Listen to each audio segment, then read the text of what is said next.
오늘 신명기 8장 1절에서 16절의 말씀의 본문을 가지고 제목은 이와 같습니다. 오늘 주제이기도 한데요. 다 함께 읽어볼까요? 시작.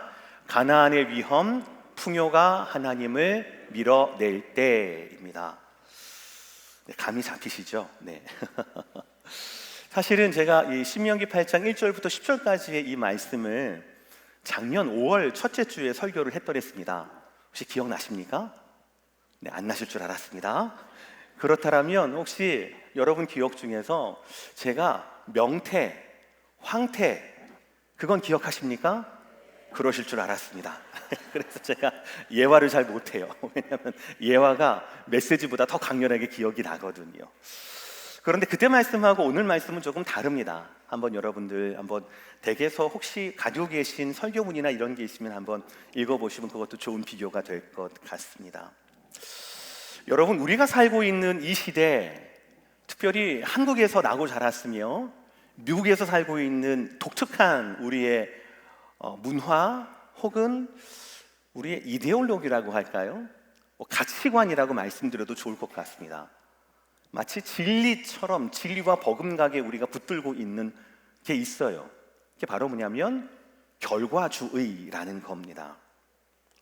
어떠한 사람을, 시대를, 어떠한 공동체나 가정을 평가를 하게 될 때에 다면적으로 그 사람을 바라보거나 이해하려고 하지 않고 그 사람이 얼마나 벌었는지, 지금 사는 동네가 어디인지, 어느 학교를 나왔는지, 어느 직책, 어느 직업, 어느 직책에 있는지, 또 자녀들은 얼마나 잘 나가고 있는지, 그런 질문들에 대한 답이 그 사람의 가치로 여겨지는 사회를 우리가 살고 있습니다. 특히 이민자로 살아내고 있는 우리에게는 이런 결과주의가 더 무겁게 강요가 되기도 합니다. 왜냐하면 우리 모두가 다 나름대로의 아메리칸 드림을 가지고 오지 않았습니까? 스스로에게 나는 아메리칸 드림을 포기한 건가? 언제 내 아메리칸 드림은 이루어지게 되는 거지? 라고 하는 근본적인 것들이 있고요. 또 우리의 자녀들에게도 늘 말합니다. 야, 그래도 미국은 노력하면 뭔가를 얻을 수 있어. 조금 더 한번 해봐. 왜 포기하니? 조금 더 한번 해봐. 제가 작년에 저희 아들한테 할 말이었습니다. 게다가 한국인인 우리들은 뭐라고 또 어떤 정서가 있습니까? 아무리 과정이 그럴듯하다 하더라도, 아무리 선의로 뭔가를 시작했다 하더라도 결과가 나쁘면 다 나쁜 거야. 결과가 안 좋잖아. 결과로 보여줘. 라고 하는 것이 한국인으로서 미국에 살고 있는 우리 안에 있는 굉장히 뿌리 깊이 박혀 있는 결과주의 혹은 능력주의라고 할 수가 있어요. 능력이 있으면 인정을 받습니다. 결과를 내야 옳다라고 하는 사고 방식입니다. 이것은 저와 여러분들처럼 300~400년 동안의 근대화가 아니라 120년 아니면 전후 몇십 년 말에 이런 모든 민주화, 산업화, 정보화 이 모든 것들을 이룬 아주 독특한 역사와 경험을 가지고 있는 우리에게는 굉장히 유용한 가치였습니다. 왜요? 발전을 빨리 하거든요. 늘 경쟁할 수밖에 없었거든요. 늘 뭔가 능력을 드러내야, 증명해야 나를 증명할 수가 있는 유일한 방법이었거든요. 그러니까 우리의 아버지들에게 있어서 취미가 있었습니까? 휴가가 있었습니까? 그런 거 없었습니다. 그저 열심히 땀 흘리고 열심히 몸을 갈아 넣어서 자녀들을 위해서, 자녀들의 웃음을 짓게 한다라면, 조금 더 좋은 학교를 보낸다라면, 학원 하나라도 더 보낼 수 있다라면 그것으로 아버지의 역할이 다 된 거다라는 것이죠. 우리는 그런 것이 너무나 익숙한 그런 문화 가운데, 삶 가운데 살고 있습니다. 그러나 이것은 양날의 검과 같습니다. 물질로만, 소유로만, 능력으로만, 결과로만 그 사람을 판단한다라는 것 아니겠습니까? 그러나 우리의 삶이, 우리의 인생이, 우리의 사람이라고 하는 우리 존재가 그런 가진 것과 능력만, 그것도 시대를 잘 타고난 그런 능력만으로 평가되는 것이 온당합니까? 그렇지 않습니다. 그래서 점점 우리 가운데 우울감도 더하는 것이고 허무감도 더하는 것이겠지요. 어쨌든 지금 미국을 붙잡고 있는, 우리가 살고 있는 현대를 붙잡고 있는 또 다른 이데올로기는 결과주의, 능력주의라고 하는 거에 아마 부인할 분은 아무도 안 계실 겁니다. 문제는 뭐냐면 이 능력주의, 결과주의가 신앙으로 침투할 때입니다. 이러면은 정말 큰 문제가 됩니다. 기도를 했습니다. 그런데 기도한 결과 내가 원한 응답, 즉 결과가 있지 않으면 기도가 무의미해지게 되는 겁니다. 예배를 드립니다. 그런데 예배를 드리기는 드리는데 예배가 내 바쁜 일상과 스케줄 중에서 선택 중에 하나가 예배가 되고 맙니다. 특별히 바쁜 때. 믿음, 하나님을 만나는 통로가 아닙니다. 구원받는 통로가 아닙니다. 믿음이라고 하는 것은 내 나름대로의 아메리칸 드림을, 성공을 이루기 위한, 더 좋은 결과를 이루기 위한 어떤 수단과 도구로 전락할 수가 있다라는 것이죠. 저는 오늘 말씀을 통하여서 저 자신도 마찬가지이지만 저와 여러분 모두가 다 우리가 경계하기를 원합니다. 지금 우리가 살고 있는 가나안 땅, 지금 우리가 살고 있는 풍요로움을 향한 이 미국의 땅에서는 얼마든지 하나님을 부인하지 않아도 하나님을 잊을 수 있다라는 겁니다. 하나님 없다라고 말하지 않고도 우리는 얼마든지 우리의 삶에서 하나님의 자욱을 지울 수 있다라는 것이죠. 이것이 오늘 말씀이 우리에게 경고하는 현실입니다. 그러나 밸런스를 맞춰야 합니다. 신명기 8장의 말씀은 결코 우리에게 성공하지 말라라고 말하지 않습니다. 풍요를 거부하라고, 문명을 거부하라고 말씀하지도 않습니다. 다만 분명하게 말씀합니다. 만약에 은혜를 잊은 성공은 반드시 그 신앙이 메마르게 되어 있다라고 경고를 하십니다. 이제 오늘 본문을 따라가면서 현실의 가나안을 살고 있는, 현실의 젖과 꿀이 흐르는 땅, 풍요로운 땅 미국을 살고 있는 우리에게 주시는 하나님의 말씀을 기억해 보려 합니다. 오늘 말씀을 통하여서 우리가 미국에 살면서, 결과주의에 우리가 젖어 살면서 과연 우리는 어떤 길을 걸어야 할지, 그리고 이 시대 가운데 우리가 정말 소원해야 할 그 소원이 무엇인지를 말씀을 통하여 분별하시는 저와 그리고 여러분 모두가 되시기를 주의 이름으로 축복합니다. 첫 번째 말씀은 인정하고 가야 합니다. 뭡니까? 가나안의 풍요는 분명 뭐입니까? 큰 소리로, 가나안의 풍요는 분명 무엇입니까? 축복입니다. 우연한 축복도 아닙니다. 약속된 축복입니다. 그래서 하나님은 모세의 입술을 통하여 이렇게 말씀합니다. 오늘 7, 8, 9절 말씀 모세의 설교거든요. 천천히 시작. 내 하나님 여호와께서 너를 아름다운 땅에 이르게 하시나니 그것은 골짜기든지 산지이든지 시내와 분천과 샘이 흐르고 밀과 보리의 소산지요 포도와 무화과와 석류와 감람나무와 뿔의 소산지라. 내가 먹을 것에 모자람이 없고 내게 아무 부족함이 없는 땅이며 그 땅의 돌은 철이요 산에서는 동을 캘 것이라 라는 말씀입니다. 굉장히 재미있는 말씀이에요. 가나안 땅은 젖과 꿀이 흐르는 땅 맞습니다. 그런데 하나님께서 모세를 통하여서 가나안 직전에 이제 가나안을 정복하는 일만 남았거든요. 건너가는 일만 남았거든요. 그런데 그 가나안에 대해서 뭐라고 말씀하시냐면 그 전 구절 아름다운 땅이라 라고 말씀을 하세요. 아름다운 땅에 이르게 하셨다라고 말씀하고 있습니다. 영어 성경을 보시면 이것은 뷰티 랜드가 아닙니다. 굿 랜드예요. 그러니까 아름다운 땅이라고 하는 건 뭐냐, 우와라고 하는 장관이다 라는 것이 아니라 하나님께서 창세기 1장에서 하나님이 지으십니다. 창조 행위를 하셔요. 하고 난 후에 하나님은 그것을 보시고 평가를 하십니다. 뭐라고 하셨습니까? 보시기에 심히 그렇죠, 좋았더라라고 말씀을 하셨어요. 그 좋았더라가 바로 저 아름다운 땅입니다. 토브라고 하는 히브리어예요. 아름다운 땅이라고 하는 건 바로 뭐냐면 선한 땅이에요. 산이 높아서 아주 멋져서 장관이어서 아름다워서 아름다운 땅이 아니라 하나님의 창조 목적이 이루어졌기 때문에 하나님께서 이스라엘 백성들 가운데 수백 년 전 아브라함을 통해서 약속하시고 확인하셨던 그 하나님의 디자인대로 이스라엘 백성들이 도착을 하게 된 거니까 하나님의 뜻이 이루어진 땅이니까 하나님의 뜻대로 빛이 이루어졌기 때문에 보시기에 심히 좋았더라.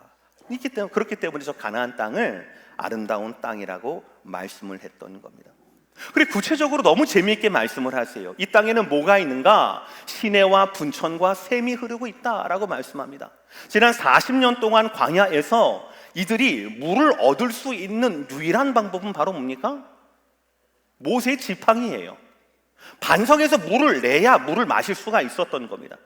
그러나 지금은 하나님께서 약속의 땅에 시내를 흐르게 합니다. 분천과 샘이 있게 합니다. 끊임없이 공급되는 수원을 확보하게 하셨다라는 것이죠. 두 번째는 뭡니까? 먹을 겁니다. 밀과 보리의 소산지, 포도와 무화과, 석류, 감람나무, 꿀까지 있다라는 것이죠. 광야에서는 어떻게 먹고 살았습니까? 아침을 기다려야 합니다. 만나가 올 때를 기다려야 합니다. 이것은 하루에 충분하지만 저장할 수도 없는 겁니다. 오늘 만나를 먹었다고 해서 내일 만나가 올까? 물론 40년 동안 하루도 빠지지 않았기 때문에 하나님께서 이것들을 믿게 하셨지만 믿음이 없이는 사실을 근심할 수밖에 없는 것이 그들의 생존 방식이었습니다. 그러나 가나안 땅, 아름다운 땅, 하나님의 뜻이 성취된 땅은 어떻습니까? 가만히 있어도 스스로가 사시사철되면서 열매를 맺습니다. 수없이 많은 열매를 맺는다라는 것이에요. 이러니 아름다운 땅이라고 하는 겁니다. 또 어떻습니까? 산에는 쓸모없는 땅이 아닙니다. 그 땅은 돌이요 철이요 산에서는 동을 캘 것이다 라고 말씀하고 있습니다. 여러분, 유사 이래로 모든 문명들마다 돌을 어떻게 다루느냐, 청동을 어떻게 다루느냐, 구리를 어떻게 다루느냐, 나아가선 철을 어떻게 다루느냐, 지금도 금속을 어떻게 다루느냐가 사실은 세계의 패권을 차지하는 싸움 아니겠습니까? 저것은 바로 뭐냐면 문화를 말하는 겁니다. 기술의 발전을 말하는 것이에요. 그러니까 하나님께서 이스라엘 백성 가운데 주셨던 가나안 땅은 그들이 어느덧 여행을 하다가 40년 동안 헤매다가 우연히 찾은 땅이 아니라 하나님께서 하나님의 선한 뜻에 딱 맞게 이루어 주신 선한 땅, 아름다운 땅이었다라는, 거기에는 물 걱정하지 않아도 되고요, 거기에는 먹을 걱정하지 않아도 되고요, 거기에는요 문명과 기술이 발전할 수 있는 모든 좋은 토대를 둔 땅이 바로 이 가나안 땅이다라는 것이지요.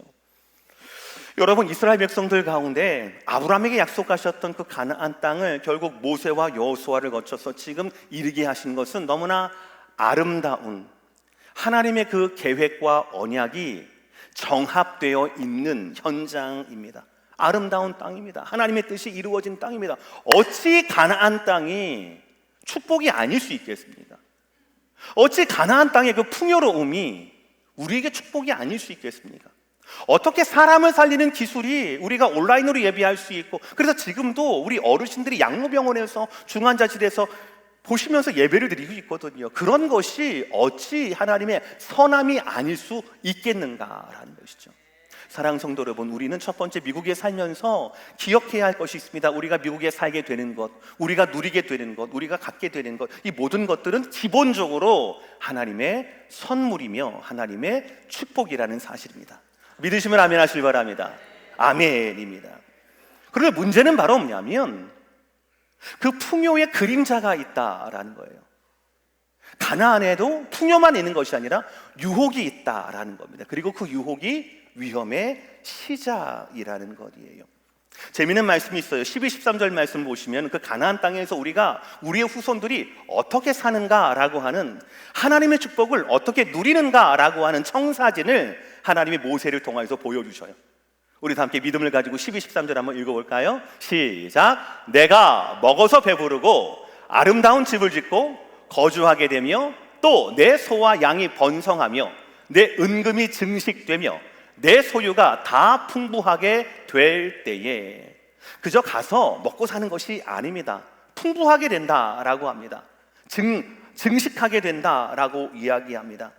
집을 짓고요, 소와 말들이 많게 되고요, 풍부하게 된다라는 것이죠. 이 모든 것이 하나님의 약속이고 이 모든 것이 하나님의 그 약속 가운데 우리가 누릴 수 있는 마땅한 누림이다라는 것이죠. 그런데 이 하나님의 축복에 대한 누림이, 이 풍요로움이 과연 거기에서 끝나게 되는가? 아니다라는 거죠. 14절의 말씀 한번 조심스럽게 읽어볼까요? 조심스럽게 말씀드렸습니다. 14절 시작.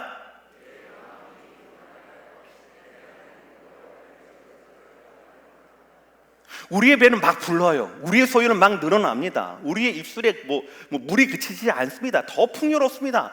광야 시절, 아니 그 이전 애굽의 종되었던 시절에서는 꿈도 꿀 수 없는 그런 삶을 살고 있다라는 거죠. 근데 진짜 문제는 뭡니까? 땅이 아니라 뭐가 문제예요? 내 마음이 문제라는 거예요.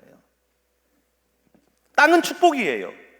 근데 내 마음이 문제라는 겁니다. 모세가 뭐라고 얘기합니까? 내 마음이 풍부 가운데, 풍욕 가운데 교만하여져서 하나님을 잊어버릴까 염려하노라. 배부름이 교만이 되고 교만이 하나님을 잊음으로 나타난다.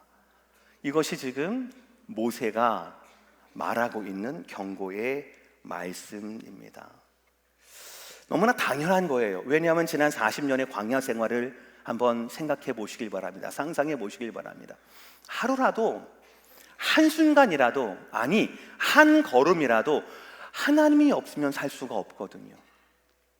하나님께 부르짖지 않으면 살아낼 수가 없었습니다.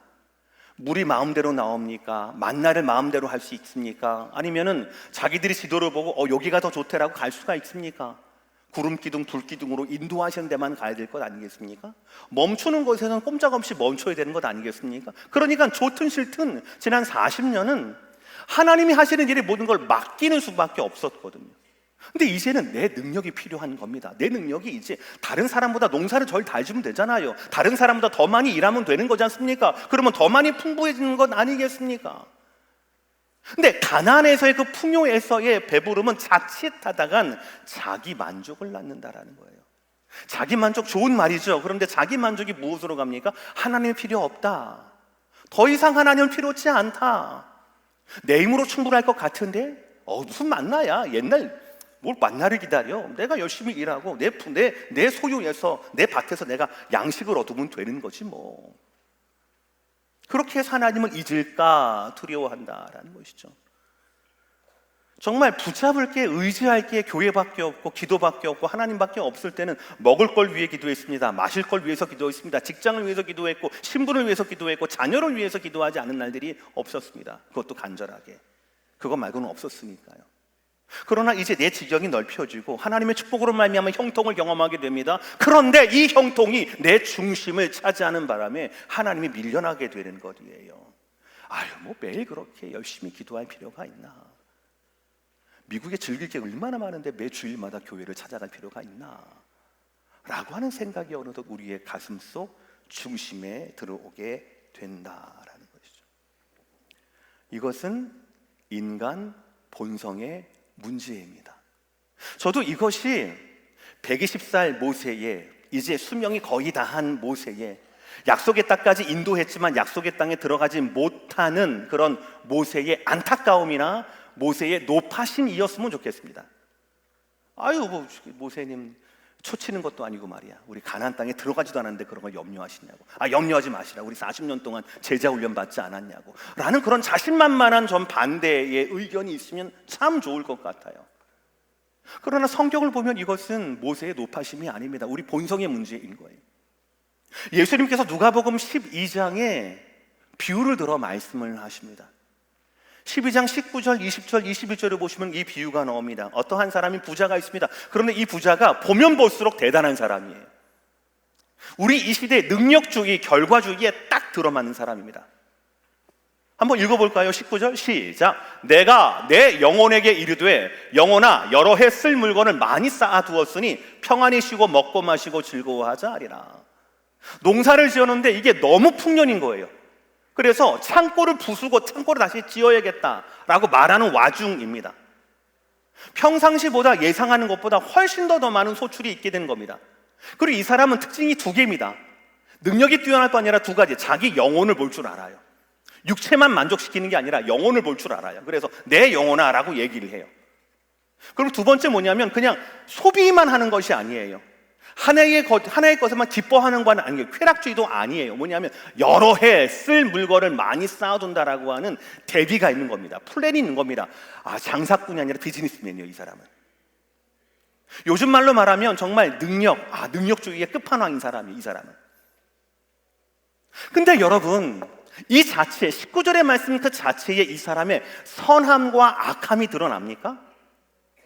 안 드러나요. 이 사람이 선한지 악한지 우리가 어떻게 합니까? 다만 최선을 다해서 사는 사람이지요. 최선을 다해서 미국 생활을 했으면 잘했을 만한 사람이지요. 그러나 문제는 바로 뭐냐면 이 사람 스스로에 대한 평가가 아니라 능력에 대한 결과가 아니라 이 사람에 대한 하나님의 평가예요. 이 사람에 대해서 하나님 뭐라고 말씀하십니까? 20절 말씀이에요. 시작.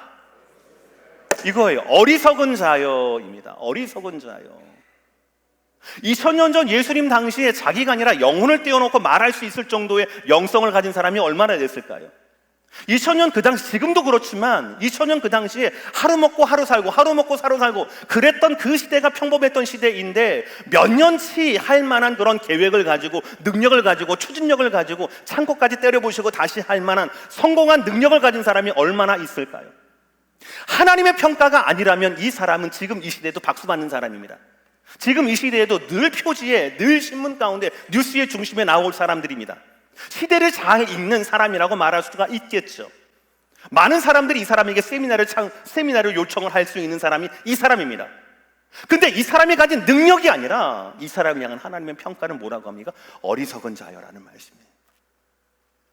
아무리 능력이 많아도, 아무리 자기 영혼을 잘 돌봐도, 아무리 자기 능력 이상의 몇 년 동안의 계획을 한다 하더라도, 아무리 그 마인드가 아주 명철하고 스마트한다 하더라도 하나님이 이 사람을 향한 말씀이 어리석은 자여라고 말씀하시면 이 사람은 어리석은 자가 되는 겁니다. 왜 어리석은 자라고 말씀하시는 겁니까? 오늘 밤에 내 영혼을 도로 찾으리니 그러면 내 준비한 것이 누구의 것이 되겠느냐라는 말씀 때문이에요.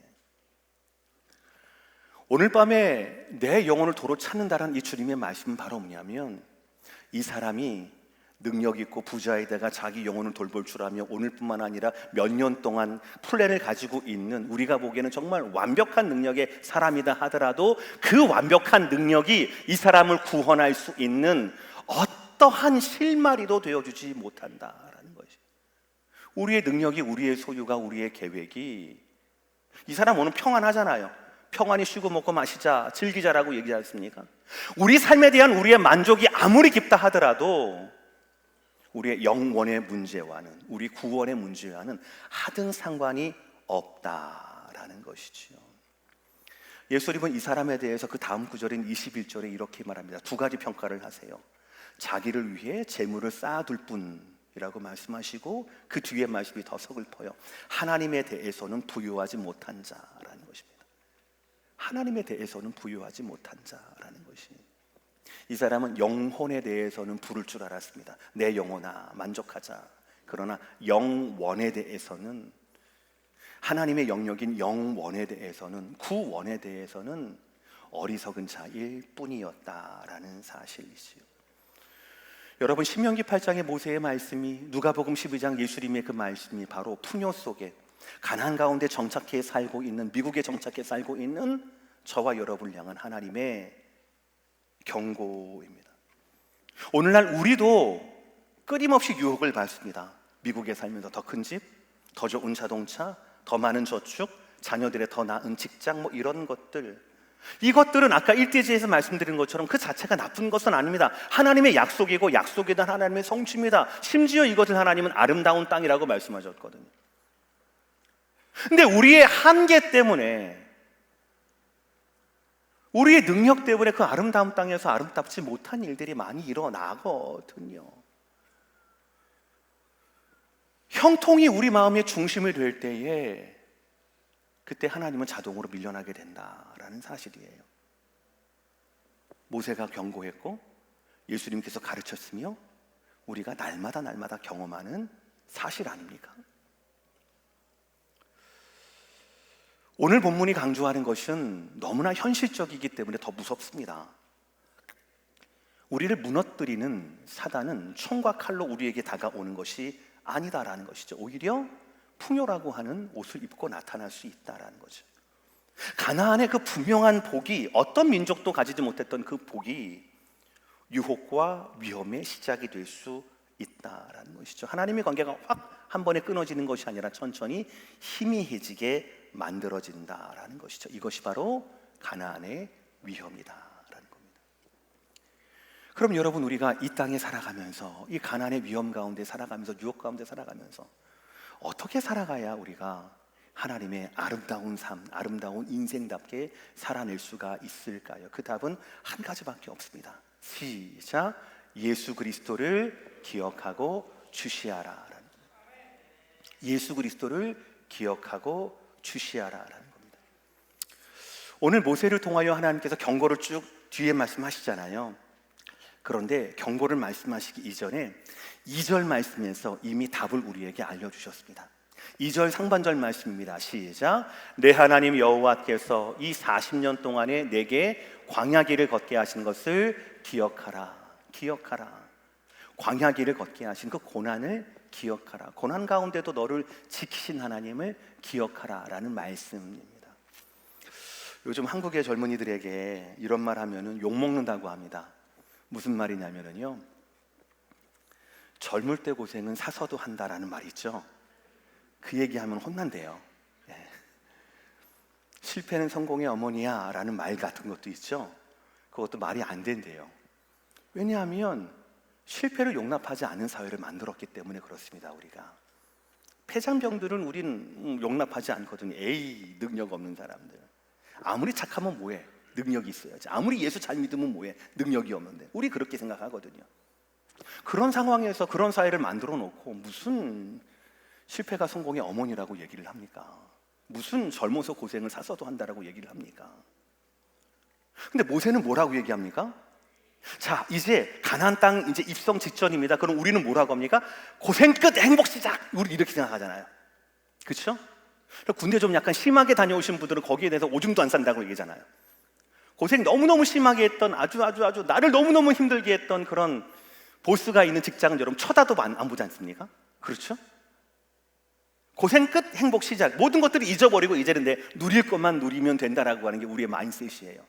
그런데 모세는 뭐라고 얘기합니까? 내 하나님 여호와께서 40년 동안 이 고난의 세월 가운데 너를 지키신 것을, 너로 광야길을 걷게 하신 것을 기억하라 라고 말씀을 하세요. 이것이 가나안 땅에서도 풍요에서도 유혹에 넘어지지 않고 주님만 바라볼 수 있는 유일한 방법은 하나님을 기억하는 거예요. 그래서 신명기 8장에만 기억하라 잊지 말라는 단어가 3번 나오고요, 구약 전체에 100번이나 기억하라 라는 말씀이 나오는 겁니다. 이 말씀은 우리에게도 같은 원리로 작용이 됩니다. 우리에게도 분명한 기억의 대상이 있어야 합니다. 이 풍요로운, 자칫하면 균형을 잃을 수 있고 자칫하면 풍요로움 가운데 내가 가지지 못한 것 때문에 탐심으로 말미암아 우리의 신경이 거슬릴 수 있는 이때에 우리가 주목하고 우리가 붙잡아야 할 것이 있습니다. 바로 뭐냐면 예수님입니다. 히브리서 12장 2절의 말씀, 믿음을 가지고 다 함께 선포합시다. 시작. 믿음의 주요 또 온전하게 하시는 이인 예수를 바라보자. 그는 그 앞에 있는 기쁨을 위하여 십자가를 참으사 부끄러움을 개의치 아니하시더니 하나님 보좌 우편에 앉으셨느니라. 여러분 잘 아시는 겁니다. 바라보자라는 건 바로 뭐냐면 멀뚱히 바라보는 것이 아닙니다. 바라보자라는 건 어텐션을 가지고 집중한다라는 겁니다. 우리가 흔들리는 세상 가운데서도 집중해야 한다라는 겁니다. 우리의 주의를 흐트려서는 안 된다라는 겁니다. 풍요 속에서도, 수많은 탐심과 수많은 유혹 속에서도 예수 그리스도라고 하는 한 지점에 우리의 두 눈이 고정되어 있어야 한다라는 것이죠. 이 말이 무슨 말일까요? 다음 3가지를 말하는 겁니다. 우리가 풍요 속에서도, 가나안 땅에서도, 우리의 삶에서도 예수님 집중한다라고 하는 것은 이겁니다. 첫 번째, 우리가 누리는 모든 것의 주인이 누구인지를 잊지 않는 겁니다. 진짜 주인 누구인가라는 거예요. 예수님께서 말씀하셨어요. 제자들에게 나는 포도나무다, 너희는 가지다. 물론 그 말씀은 가지마다 열매를 많이 맺어야 한다라는 말씀이기도 하지만 그 말씀 전에 존재론적으로 뭐냐면 너와 나는 뗄 수가 없다라는 거예요. 너와 나는 뗄 수가 없다라는 거예요. 연결된 하나다라는 겁니다. 가지를 통하여 열매를 맺게 되지만 이 열매는 너의 열매이기도 하지만 누구의 열매인가? 나무의 열매라는 것이거든요. 그러니까 내가 가진 것, 나는 가지로서 내 가진 것, 나한테 매달리는 것, 이 은사, 이거 뭐 능력, 직책, 미국에 살 수 있는 것, 여러분의 사업적인 마인드, 교육 정도, 여러분의 자녀들, 이 모든 것들은 내가 자랑할 만한 나한테 주렁주렁 달리는 게 아니라 나무이신 예수님과 연결돼서 자라온 것이다. 진정한 주인이 누구이냐? 바로 예수 그리스도다라고 하는 것을 잊지 말아야 한다라는 사실이에요. 아멘이십니까? 축복 자체는, 열매 자체는 죄가 아니라니까요. 오늘 말씀을 드리면 어떤 분들은 이게 죄라고 생각하는 분들이 계십니다. 아니거든요. 하나님 약속의 성취예요. 분명히 아름다운 땅, 선한 땅이라고 말씀하셨거든요. 약속한 것을 이루신 거니까. 분명히 여러분에게 약속하신 것이 있거든요. 여러분의 자녀에게도 약속하신 것이 있거든요. 분명하게 우리가 우리의 자녀들의 영적 성장을 위해서 기도한 것이 있지 않습니까? 분명히 그러면 하나님 그 기도를 이루어 주실 거거든요. 믿으십니까? 분명히 이루어 주실 거예요. 지금은 좀 그렇지만 제가 오늘 일부 예배 드리기 전에 전화 한 통을 받고 기분이 확 나빠졌어요. 이 설교하면 안 되는데, 집사를 하지 말랬는데 큰아이가 플로리다 살아가지고 3시간 차이가 납니다. 그래서 7시 한 30분 정도 되면 애가 이제 일어나서 샤워하고 교회를 가야 할 시기이거든요. 전화가 왔어요. 아빠, 날씨가 춥고 차가 얼어서 창문이 안 닦여서 오늘 온라인 예배 드릴게요. 라고 하다가 이제 누구 성도님하고 이렇게 마주치게 됐습니다. 마음이 답답해요. 언제까지 예배를 챙겨줘야 되나 라는 그런 마음이 있습니다. 아마 여러분도 비슷한 마음이 되게 많으실 거라고 생각을 합니다. 풍요로운 땅에 어떤 그늘일 수도 있겠죠. 한 번도 실은 내색하지 않고 한 번도 좀 강하게 드라이브 하지 못했던 그런 잘못이 있을 수 있겠죠. 그러나 여러분, 우리가 누리는 주인뿐만 아니라 우리가 앞으로 누릴 모든 것들의 주인 또한, 그것들을 이루실 분 또한 하나님이시라고 하는 그 믿음은 우리에게 변하면 안 되는 것 아니겠습니까? 그것이 바로 흔들리는 상황 가운데에서도 예수 그리스도를 주시하고 예수 그리스도께 초점을 맞추는 삶이다 라는 거예요. 두 번째는 바로 뭐냐면 우리가 추구해야 할 진정한 가치가 무엇인지를 깨닫는 것입니다. 단순히 능력이 아닙니다. 단순히 결과가 아닙니다. 단순히 많이 가지는 것이 아니다라는 거죠. 그렇게 하다 보면 하나님을 잊어버리고 영원을 잊어버리고 그것만 따라다녀보면 누가복음 12장 어리석은 자가 되는 거예요. 재물은 많으나 하나님에 대해서는 부유하지 못한 어리석은 자가 되고 만다고요. 사실은 영혼에 대한 대책이 있어야 될 거 아닙니까? 여러분이 꿈꾸는 영원이 있어야 될 거 아닙니까? 1년, 2년, 3년, 4년, 5년 뒤 은퇴 뒤가 아니라 영원에 대한 여러분 믿음이 있어야 될 거 아니겠습니까? 우리가 가져야 할 진정한 가치는 무엇인가? 마태복음 6장 33절에 주님 뭐라고 말씀하셨습니까? 먼저라고 말씀하셨어요. 먼저 그의 나라와 그의 의를 구하라. 그리하면 이 모든 것을 너희에게 더 하시리라 라고 말씀을 하셨어요. 이 말씀을 2000년 전 제자들을 향한 말씀이 아니라 오늘 우리를 향한 말씀으로 믿고 먼저 그의 나라와 그의 의를 구해야 한다라는 거죠. 이것이 뚜렷해야 합니다. 마지막 세 번째, 우리의 영혼이 육체의 필요라만 채워질 수 없다라는 것을 기억해야 합니다. 무슨 말이냐면 이 말씀을 그대로 믿는 거예요. 우리 다 함께 마태복음 4장 4절이에요. 시작. 사람이 떡으로만 살 것이 아니요 하나님의 입으로부터 나오는, 떡으로 살 것이 아니라 하나님의 입으로부터 나오는 모든 말씀으로. 그러니까 저는 그렇게 상상을 합니다. 저는 저번에도 한 말씀드린 적이 있는데 설교를 준비하면서 이거를 텍스트로 보면은요 똑같거든요. 이거를 정보로 보면 똑같거든요. 다른 목사님들과 똑같습니다. 다른 설교자 똑같습니다. 보는 자료도 비슷하고요. 주석도 참고하는 것도 비슷합니다. 근데 그 가운데에서도 우리 성도들에게, 저에게 맡기신 우리 성도들에게 맞는 양식은 뭘까라고 저는 그렇게 계속 지난 시간 동안 기도하면서 설교를 준비합니다. 뭐냐면은요, 하나님의 표정을 읽는 데까지 내가 하나님께 집중해달라고 저는 기도합니다. 하나님을 사랑하는 뿐만 아니라 그의 품 안에 안길 뿐만 아니라 하나님의 표정을, 그냥 이거는 의인화하는 겁니다. 제가 그냥 비유로 말씀드리는 거예요. 꿈에서 제가 하나님 만났다 그 얘기가 아니라 하나님의 표정을 내가 읽을 수 있을 정도로 제가 하나님 앞에 좀 가까이 있게 해달라고 항상 저는 그렇게 기도합니다. 그래서 우리는 하나님의 입술만 집중하는 거예요. 경제 지표 코스피, 나스닥, 코스닥 이런 게 아니라, 뉴스 이런 게 아니라 하나님의 입술에 집중하는 겁니다. 나에게 필요한 모든 것들을 하나님은 말씀으로 그의 입술을 통하여서 우리에게 증거해 주신다. 나는 그 하나님의 입에서 나오는, 내가 환영하든 환영하지 못하든, 내가 반가워하든 달갑지 아니하든 하나님의 입에서 나오는 모든 말씀으로 나는 산다라고 하는, 떡뿐이 아니라 이 영적인 말씀으로 우리가 살아야 한다라고 하는 것, 이것들을 잊지 않는 것, 이것이 바로 예수님을 기억하고 예수님께 집중하는 삶이다라는 것이에요. 사랑하는 성도 여러분, 오늘 말씀을 마치겠습니다. 오늘 말씀은 참 무겁기도 한데 우리에게 너무나 필요한 말씀이기도 합니다. 우리는 미국에 살고 있습니다. 우리는 한국처럼 급변하는 변화를 겪어왔습니다. 우리 속에, 기억 속에, 체험 속에 빼낼 수가 없어요. 그래서 우리는 무조건 열심히 합니다. 결과를 내려고 합니다. 그것 자체는 나쁘지 않습니다. 그러나 염려하는 것은 무엇입니까? 하나님을 잊을까 한다라는 거예요. 하나님을 잊을까 한다라는 겁니다. 그러니 우리는 은혜를 기억해야 합니다. 우리에게 은혜를 주신 예수 그리스도를 기억해야 합니다. 우리의 소유가 하나님의 것임을, 우리가 걸어가야 할 길이 제자의 길이라고 하는 것을, 우리가 추구하고 우리가 살아가야 할 것이 하나님의 입에서 나오는 모든 말씀이라고 하는 제자로서의 삶의 방식을 우리는 가나안에서도, 형통이 하나님이 되는 것 같은 이 세상에서도 저와 여러분들은 그것을 잊지 않고 주님께 어텐션하면서 걸어가야 한다라는 사실입니다. 풍요의 땅에선 풍요가 하나님을 밀어낼 수도 있습니다. 그러나 정신 똑똑히 차리고 주님께 집중하고 나아가면 주님께서 우리에게 약속하신 모든 약속들이 여러분의 걸음을 통하여서 이루어지게 되기를 예수 그리스도 이름으로 축복합니다.